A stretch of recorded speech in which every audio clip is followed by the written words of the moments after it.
Assalamualaikum warahmatullahi wabarakatuh. Nama saya Soneta.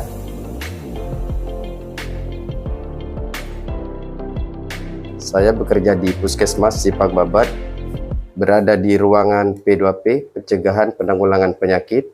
Kebenaran saya mengambil tema inovasi TB, Pance Jebol Tembus, pencarian cepat jemput bola, temukan batuk suspek. Mengapa terjadi inovasi TB? Karena pada tahun 2019 terjangkitnya wabah COVID-19 menyerang masyarakat seluruh dunia, di mana di tahun 2020 target sasaran Puskesmas Simpang Babat mencapai lebih dari 100 pasien yang kami temukan.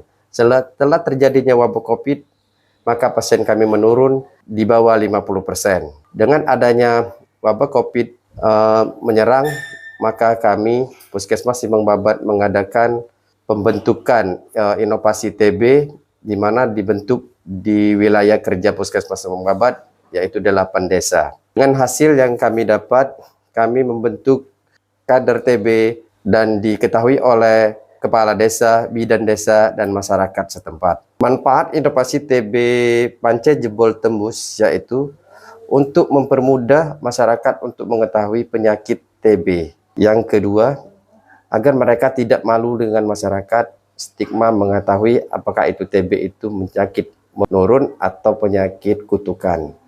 Ketiga, mempermudahkan Puskesmas Simpang Babat, khususnya di program P2P, untuk mencapai target yang telah ditentukan. Terakhirnya, masyarakat bisa mengenal lebih jauh apa itu TB dan bisa menerapkan pola hidup sehat dan bersih. Keuntungan inovasi TB yaitu kami sebagai petugas P2P bisa meningkatkan target TB nasional. Kedua, menurunkan angka kematian. Keempat, mengurangi risiko penyakit pada masyarakat, khususnya penyakit menular TB. Dampak inovasi TB itu, mereka tidak takut lagi dengan penyakit TB. Kedua, dapat terdeteksi dini tentang penyakit menular TB.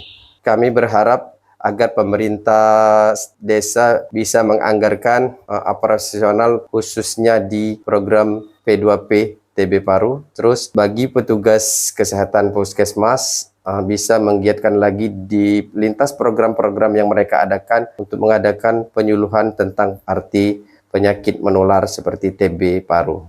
Demikianlah uraian tentang inovasi TB Puskesmas Simpang Babat. Akhir kata saya ucapkan wabillahi taufiq wal hidayah. Wassalamualaikum warahmatullahi wabarakatuh.